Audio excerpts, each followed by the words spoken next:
Están intentando, quisiera que algún comentario hasta aquí, por favor.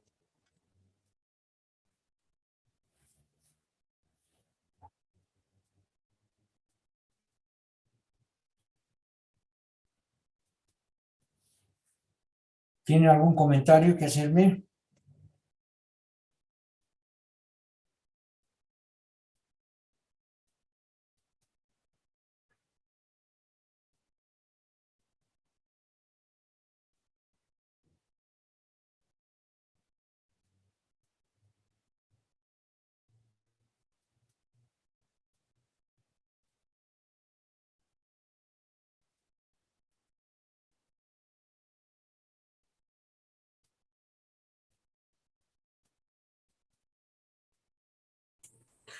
Sí, buenas noches, estimado doctor. Lo que quisiera yo preguntarle, no me queda muy claro la diferencia entre problemas estructurados y no estructurados. Si podría ampliar el tema este, por favor. Muy bien, muy bien. Em, el problema estructurado es aquel problema que es de aplicación. Es decir, voy a hablar en el tema que he explicado del cálculo diferencial primero, porque después tengo otro ejemplo del cálculo integral. Entonces, el problema estructurado es un problema que tiene datos, que tiene incógnitas y que tiene condiciones. Siempre hay un problema que tiene datos, incógnitas y otros que tienen condiciones más. Entonces, diferenciar aquello, ubicar, en realidad, comprender muy bien aquello de datos, incógnitas y condiciones, es un problema estructurado y de aplicación de todo lo que se ha visto aquí adelante, ¿no?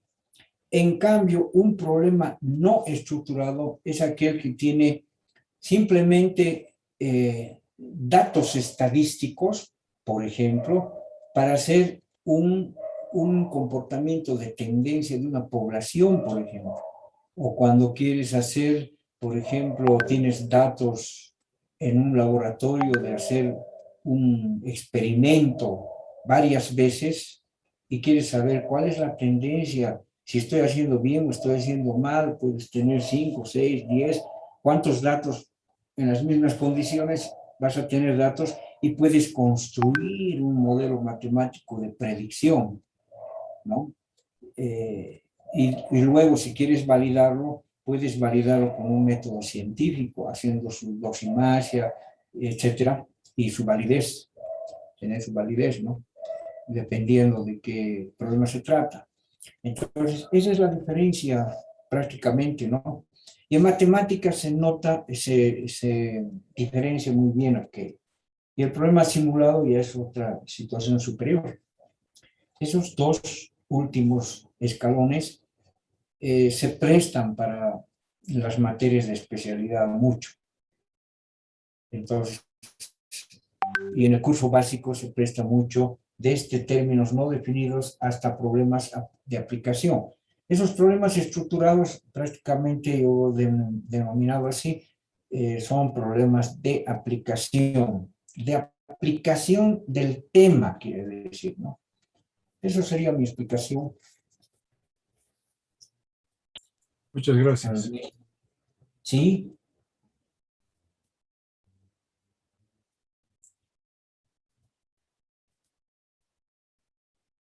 Muchas gracias por la pregunta. Esa pregunta es muy pertinente, ¿no? Bien, lo mismo puedo darles para el cálculo integral. He hecho también unos ejemplitos para cada uno de los peldaños. Entonces, el docente es el que acompaña aquí abajo ese proceso. Y el estudiante es el que sube peldaño a peldaño.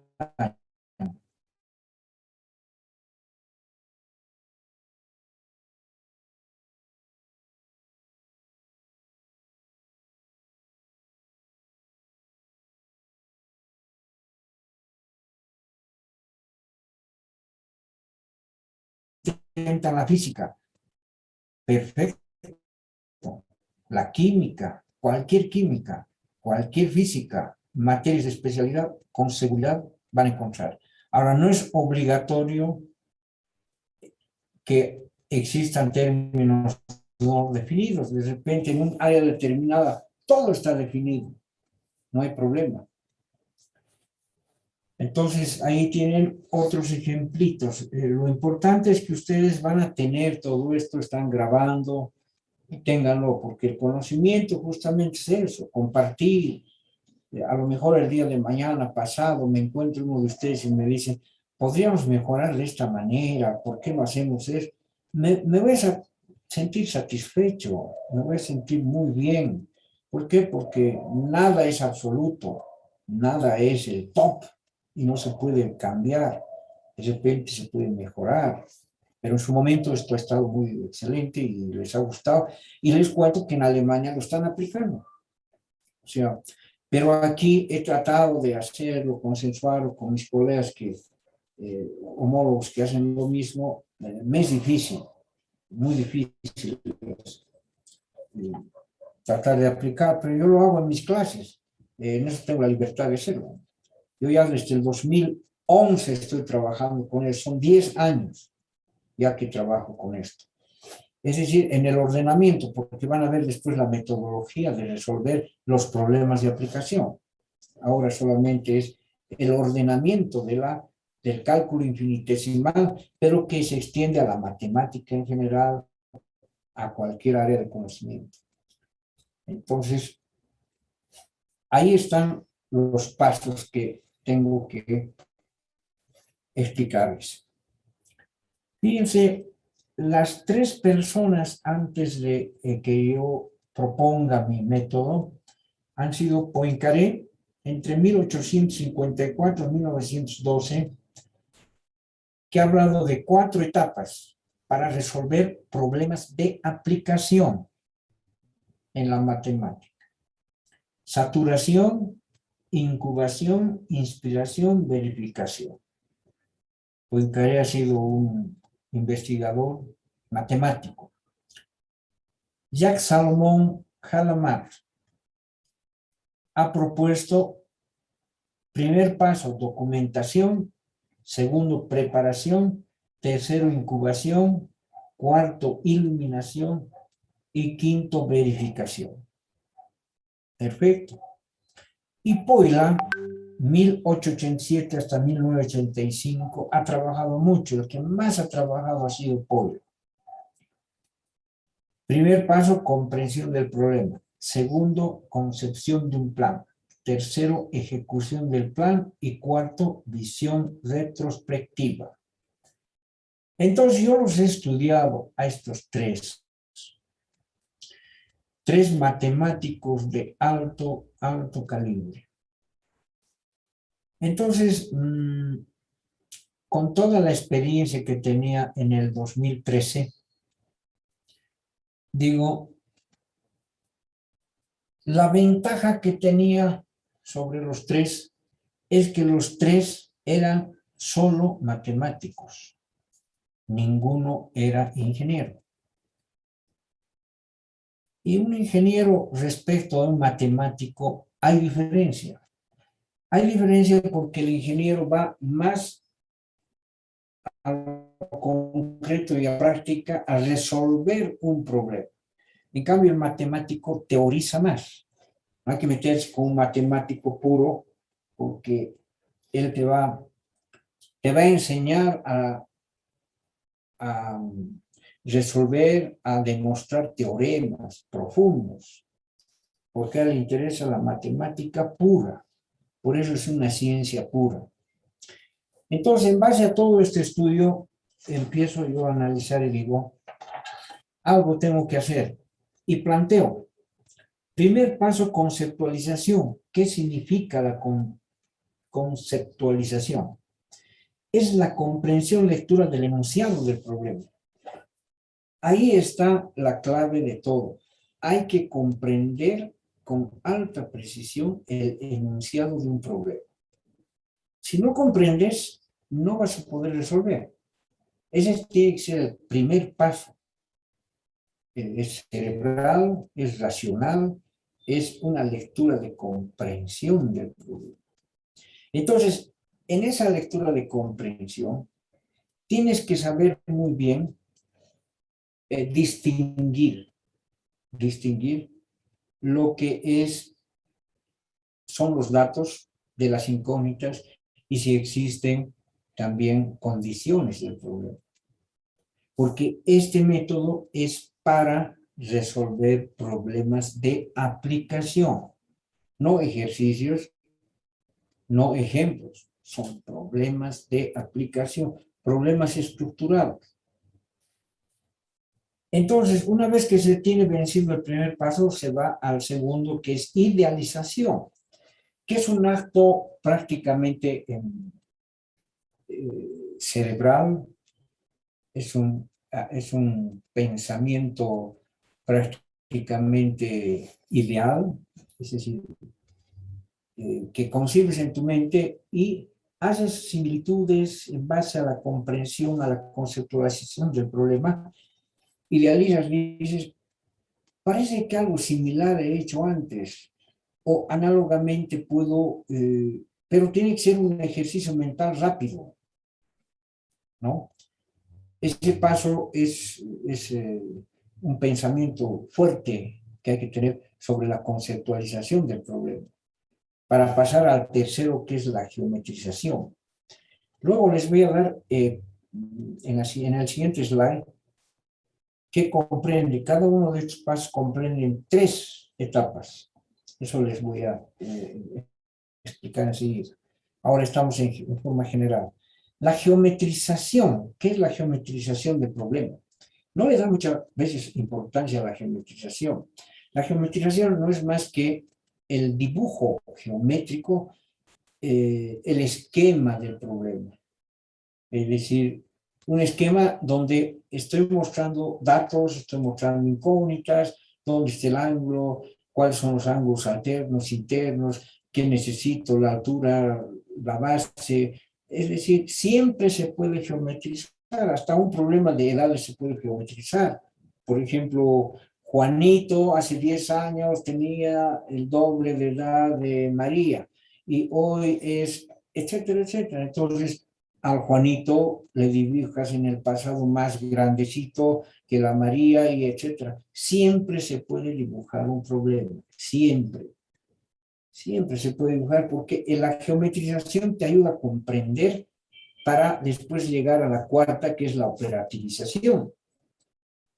Una vez que has geometrizado el problema, llegas a la operativización. Y la operativización es lo que gusta hacer al estudiante de ingeniería.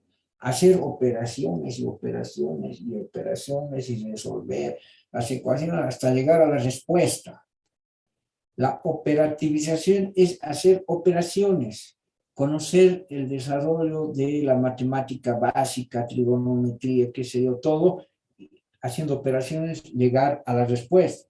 ¿Y qué hace el estudiante? Ahí se queda la respuesta A, B, el solucionario, A, es resuelto. Listo. Hasta ahí llega el estudiante. Pero el pan de cada día del docente o del ingeniero es la verificación. El ingeniero tiene que saber verificar lo que ha hecho. El cálculo que ha hecho tiene que verificar. Si no, no es ingeniero. Entonces, un problema debemos verificar. ¿Cómo se verifica? Tengo la respuesta que he encontrado. Con el mismo enunciado, verificamos si es compatible, si no hay incongruencias, exactamente con el mismo enunciado. Entonces, la verificación debemos hacerla. No es mirar el solucionario, porque el solucionario puede estar mal.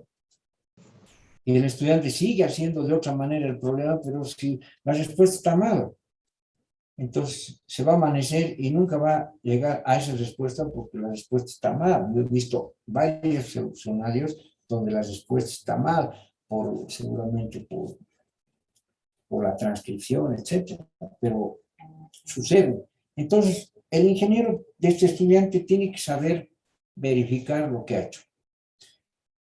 Y el sexto paso es la reflexión. ¿Qué es la reflexión? Nadie le da importancia a la reflexión, nadie, en ninguna parte. La reflexión no es más que decir, este problema ya lo he resuelto, me ha salido muy bien, he verificado su respuesta y sé hacer este problema. Ahora yo, con esa experiencia, me voy a plantear otro problema similar a este, yo me voy a inventar. Y en lugar de datos, de repente le puedo poner incógnitas. Y en lugar de incógnita, dato. O le puedo cambiar numéricamente dato, incógnita, etc. O puedo ingresar con una condición del problema, si no tenía antes. O si tenía, puedo cambiar esa condición. O sea, puedo hacer maravillas con otro problema que yo me estoy planteando y que no estoy viendo en ningún libro, que no estoy viendo en ningún solucionario. Yo me estoy dando ese problema. Entonces, una vez que me planteé ese problema, cada uno en el curso, alguna vez he hecho ese ejercicio, teniendo 100 alumnos, 100 problemas se han planteado, distintos, y lo han resuelto. Entonces, ese problema van a seguir los pasos que han seguido antes. Seguramente van a tener algunas distorsiones en las operaciones, etcétera, pero van a resolver porque ya dominan hacer un problema similar antes. Entonces, al hacer esta reflexión y plantearse su propio problema, ¿qué están haciendo? Están construyendo conocimiento en forma autónoma. En forma autónoma. Y a eso hay que llegar, no a la mecanización. Decir, ahora voy a hacer otro problema, otro. No es así. Cuando hacen la reflexión, aplican la autonomía para obtener conocimiento. Y eso es congruente con ¿qué? Años que leo de la UNESCO sobre educación. En uno de sus principios fundamentales es que las universidades estén trabajando en la visión de que los estudiantes adquieran conocimiento en forma autónoma. Eso está establecido mundialmente hace años. Y eso no está haciendo el sistema universitario, no lo está haciendo. Hay que hacer un acto de reflexión y no lo está haciendo. Estamos mecanizando siempre a los estudiantes. Lo digo en forma fraternal, no estoy criticando, está tratando de mejorar la universidad, pero hay que hacerlo. Y nosotros los docentes podemos hacerlo. Y también he asistido a 2 congresos mundiales de ingenieros, uno en Brasilia y otro en Roma, en donde la Declaración de Brasilia y la Declaración de Roma dice claramente en uno de sus acápites, hay que formar ingenieros con alta destreza en adquirir conocimiento en forma autónoma. Y eso es lo que he hecho. Eso es lo que estoy aplicando. Y entonces este método responde a aquello. Responde a la solución y al mandato de la UNESCO y responde al mandato de 2 congresos mundiales de la ingeniería. Entonces, pienso que no estoy soñando en vano porque ya tengo estudiantes que han salido con este método, han salido ingenieros. Algún momento en la facultad, en la puerta, me han encontrado, ingeniero, me dicen gracias, que ese método me ha gustado tanto que he aplicado a todas mis materias y nunca me ha aplazado. Ya soy ingeniero. Entonces, yo creo que no estoy arando en el desierto y me gustaría que ustedes se apropien de esto, ¿no? Y traten de aplicar, traten de hacerlo. Yo he tratado en el curso básico de hacer nuevas metodologías, pero es bien difícil cuando no eres autoridad y cuando ya está bien enraizada una metodología y no se quiere cambiar, no hay ese cambio. Entonces, formación de los ingenieros en el siglo XXI le he puesto, ¿no? Y ahí está toda la explicación de cada una de las habilidades para efectivizar la acción. Ahí está conceptualización, idealización, geometrización, operativización, verificación y reflexión. Segundo verbo sería la comprensión, imaginación, esquematización, ejecución, compatibilización, discusión.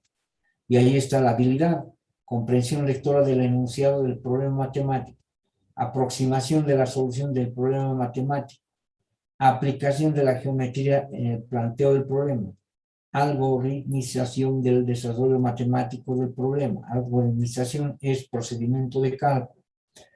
Demostración de la solución correcta del problema. Valoración, proyección y experiencia en futuros problemas. Ese es el método. Y aquí sigo explicando que es lo mismo. En la aplicación, aquí, comprensión, lectura del enunciado del problema, distinguir entre datos, incógnitas y condiciones del problema, está más explicado aquí, ¿no? He ido revisando, he ido mejorando, por eso el 2021 he puesto acá, y siempre se puede mejorar más, ¿no?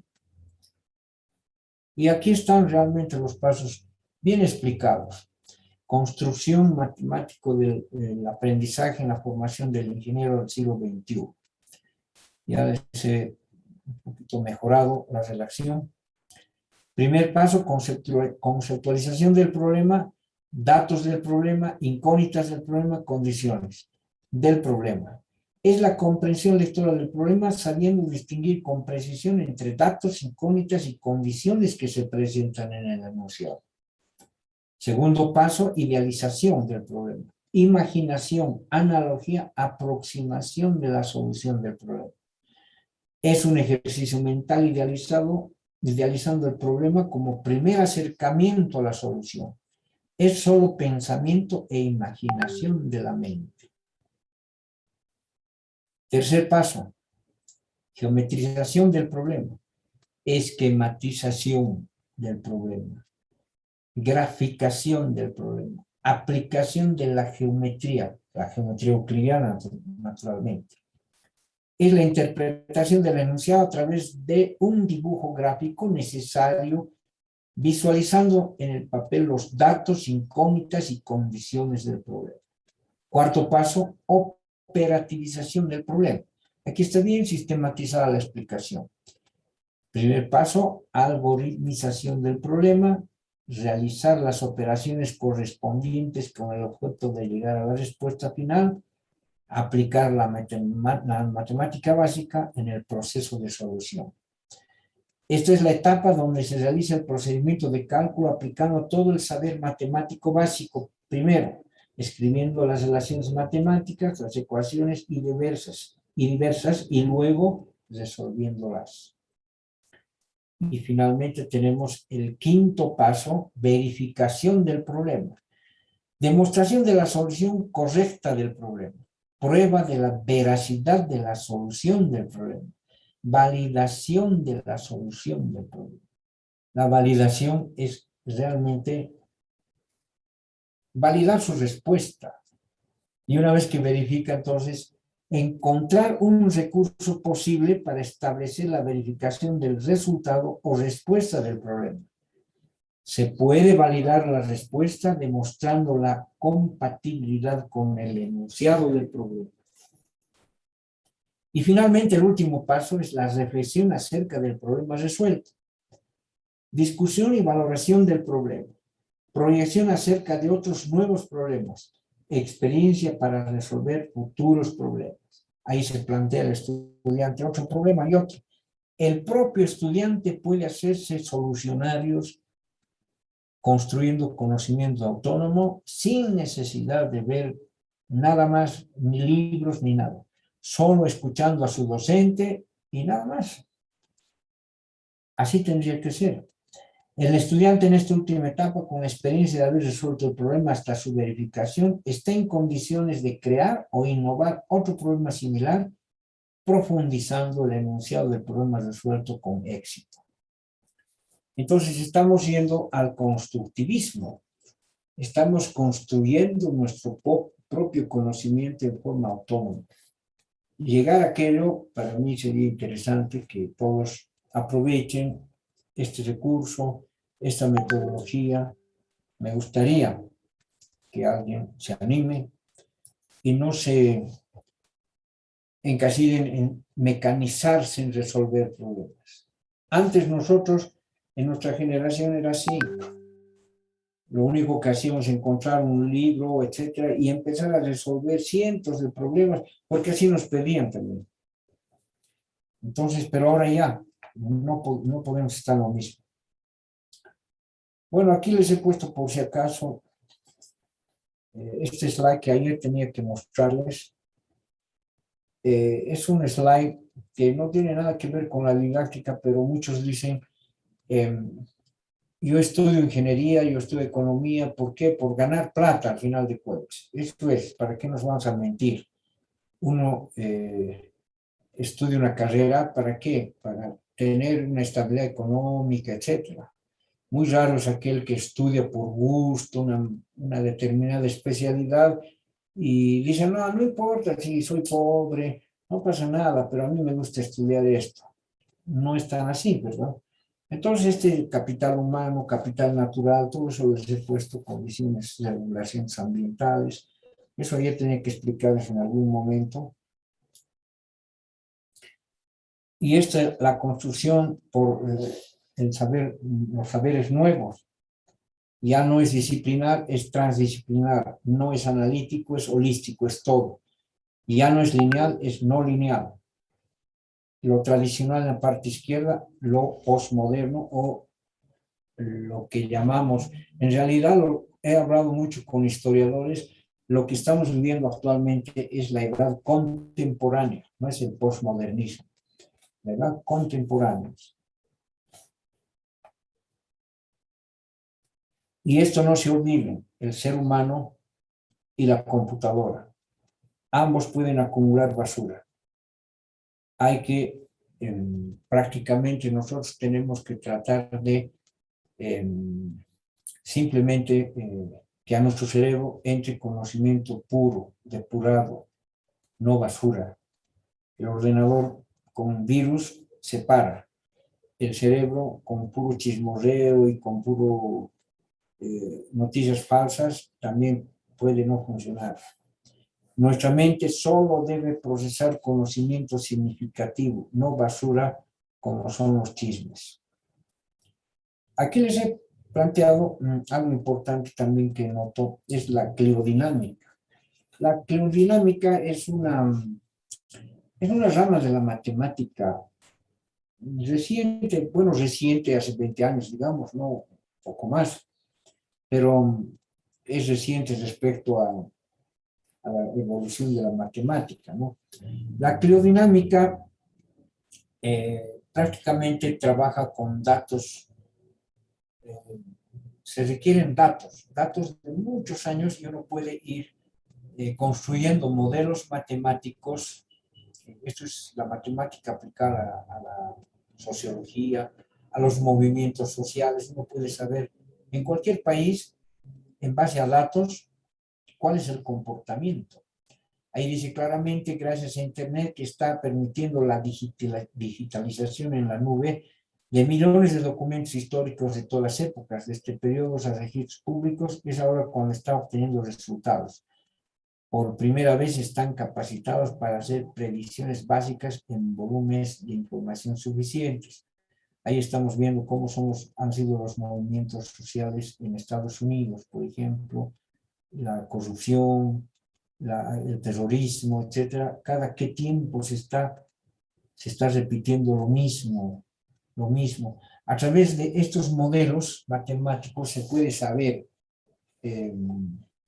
movimientos económicos. Eso han hecho mucho en Estados Unidos. Tolkien es el autor de toda esta cliodinámica. Y fíjense ahora, la matemática está incursionada en todo, ¿no?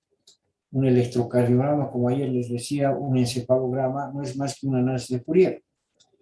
Entonces, el médico, por lo menos, tiene que entender que es una función de Fourier para poder ver el comportamiento de esa función, ¿no? Entonces, y no se olviden de esto que repito siempre. La enseñanza educativa son tres partes. La enseñanza, que es cognitiva totalmente, la formación, que es la autodidacta al despertar, provocar, favorecer la autonomía de pensamiento, eso es lo que les he hablado, y la educación es el uso de los medios necesarios para asegurar la formación y el desarrollo del ser humano. Lo que está fallando no son reglamentos, no son leyes, etcétera. Está fallando la formación del ser humano. Y esa es la educación. Y entonces, cuando nosotros damos las clases como docentes, la enseñanza educativa comprende estas tres. Necesariamente tiene que estar en las aulas estas tres. Naturalmente que la enseñanza, que es la parte cognitiva, es la que más nos interesa. Estará al 90% en las aulas la enseñanza. Pero ¿por qué no 5% del tiempo en formación y 5% en educación? Siempre podemos llegar al estudiante, siempre podemos formarlo, siempre podemos dar consejos, siempre podemos hacer algo positivo por su comportamiento, por su formación. Es importante la formación. Fíjense, hoy día, por ejemplo, les voy a contar una barbaridad ha sucedido. Digo barbaridad, pero ha sido algo simple. Yo estaba en las oficinas de la dirección del CEPES en la Fernando Huachaya, donde se atiende el doctorado, el postdoctorado. Entonces vienen con la noticia de que una movilidad ha bajado la Fernando Huachaya y al doblar se ha chocado al muro del CEPES, dando la vuelta. Se le había reventado su freno, etc. Y entonces lo primero que hace la procuradora, que es la doctora que Vélez, llama a jurídicas, asesoría jurídica. ¿Qué hacemos? Se ha estrellado un auto, ya se ha hecho grande. Jurídica ha llamado a infraestructura. Infraestructura ha llamado a la vicerrectora. Pero yo he salido, he visto, y era nada el problema. Prácticamente era un rasguño a la pared. El auto sí se ha dañado porque son autos ahora muy frágiles, ¿no? Los últimos modelos.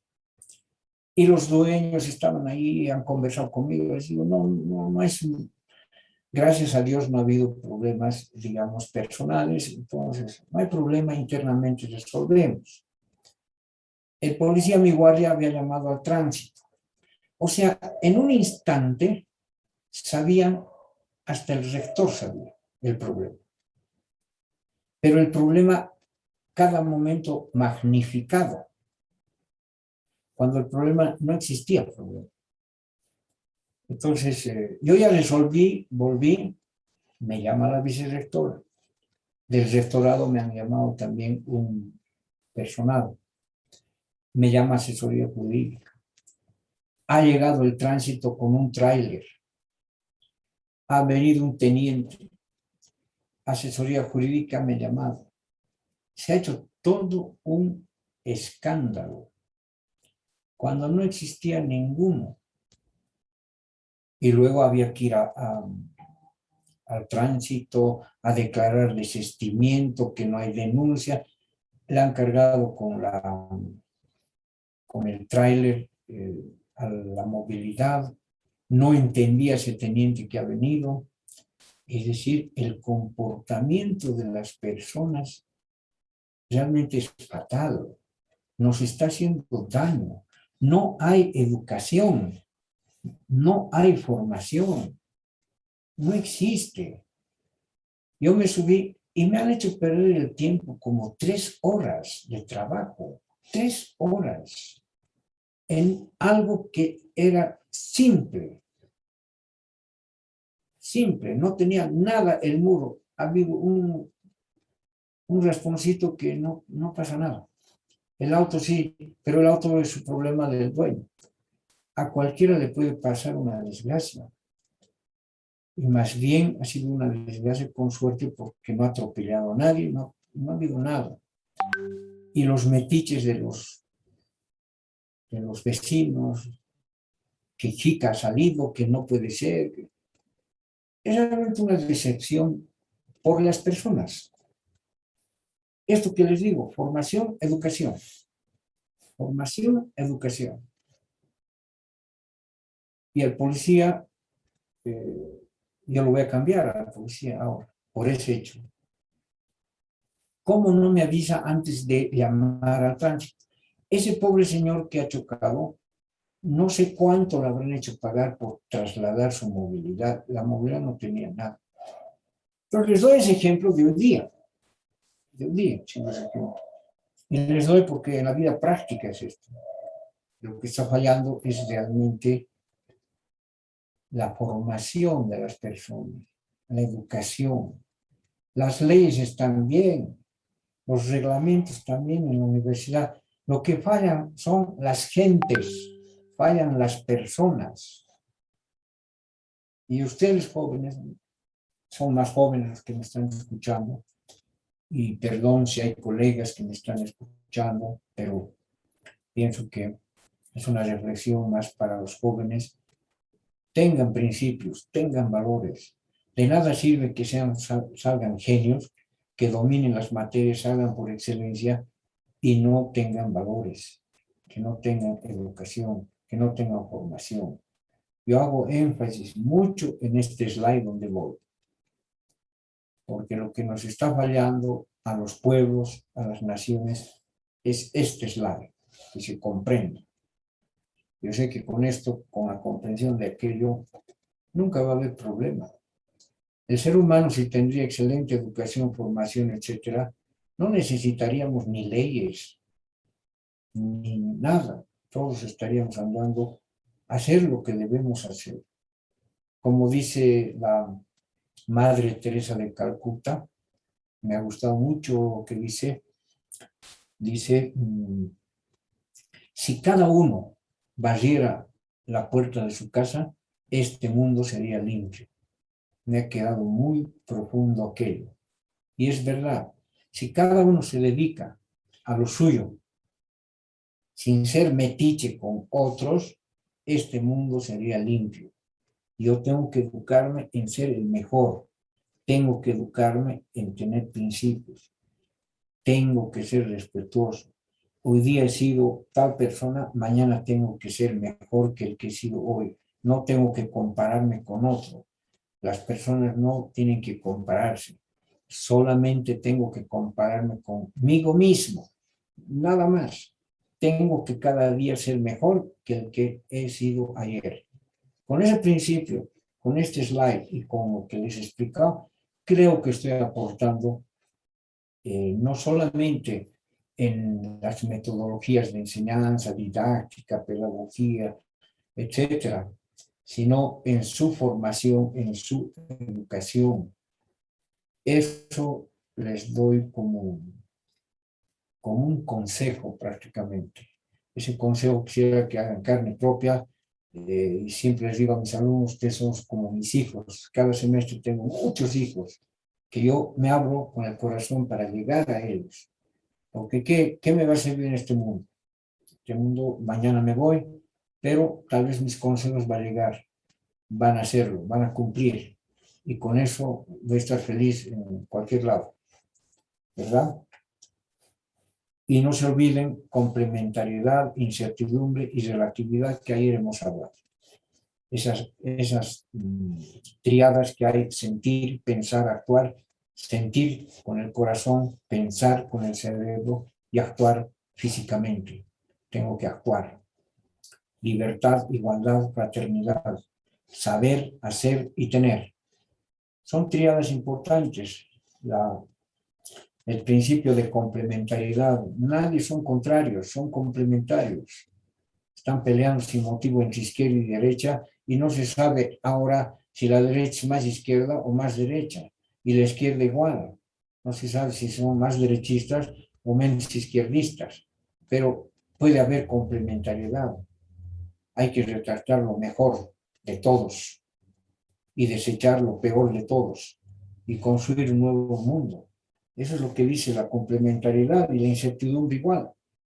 Estamos viviendo una incertidumbre constante, no sabemos mañana qué va a pasar. Y la relatividad, no existe la teoría de los absolutos, todo es relativo. Ahí está justamente lo que ayer les hablaba de la lógica bivalente, trivalente y la lógica difusa. La lógica difusa está justamente en la complejidad.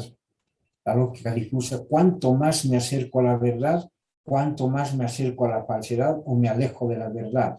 Esa es la lógica difusa, que es parte de la matemática. Entonces es relativo. No hay la teoría de absolutos. No hay verdad absoluta. No hay falsedad absoluta. Entonces, y ahí entra la teoría de la complejidad. Entonces, este mundo está enraizado, este mundo está conectado. Ahora ya no hay disciplinas, todo está entrelazado. Las disciplinas ya se han enlazado. La medicina con la ingeniería con la arquitectura. En congresos mundiales de ingenieros he visto, en Brasil he visto en el Congreso Mundial que he ido de ingenieros, que éramos 5.000, 2.000 arquitectos. Yo decía, ¿por qué los arquitectos en un Congreso Mundial? En todas partes del mundo habían sido las facultades que están unidas. Facultad de Arquitectura e Ingeniería, Facultad de Ingeniería, Agronomía y Arquitectura. En todas partes del mundo, excepto en La Paz, Bolivia o en Bolivia. Todos separados, todos peleando. La Facultad Técnica tiene su lugar, ellos son técnicos. Más bien inteligentemente nosotros no tenemos por qué pelear. Estamos arriba, nos bajamos a pelear con el enemigo que está en niveles bajos. Inteligentemente hay que decir, bueno, tienen su lugar, pueden venir a la facultad haciéndose convalidar sus materias, tienen 6 semestres vencidos, tienen que vencer estos 4 más y compatibilizar sus materias en niveles, etcétera. No pelearse. Yo pienso así, este mundo, el tercer, en este siglo XXI, ya no es de peleas, ya no es de guerras, es de consensos. Ya les he mostrado un slide ayer, es de consensos. Los paradigmas, les he hablado del infinito y del infinitesimal, dos extremos que se tienen, pero esos extremos están dando un mensaje, ¿no? Tal vez de confraternizar el mundo, ¿no? Armonizar. Eso es lo que dice aquí, ¿no? El cosmos, que es el infinito, el átomo, el infinitesimal, ambos sugieren en el siglo XXI pautas humanas de armonía y solidaridad. Eso yo lo he redactado. Entonces, eso es lo que tomen en cuenta. Para mí, me parece que toda esta charla que les doy se complementa con la didáctica, la metodología, pero sobre todo con su formación. A mí me interesa mucho la formación del ser humano. Por eso estamos mal. Me da mucha pena cuando leo chats. Yo no opino mucho en los chats porque hasta te pueden faltar el respeto porque están ensimismados en nada. Entonces yo prefiero ignorar, etcétera. Pero yo estoy en esa línea de abrazar a todos, todos son mis hermanos, y finalmente captar lo mejor y desechar lo peor. Y listo, vivo feliz, sin que ingrese basura al cerebro. Entonces, dejo de compartir y pongo aquí mi... Entonces, fíjense esta charlita, pienso que les puede servir y deseara también a su disposición algunas consultas, algunas preguntas que me puedan hacer. Estoy a su disposición.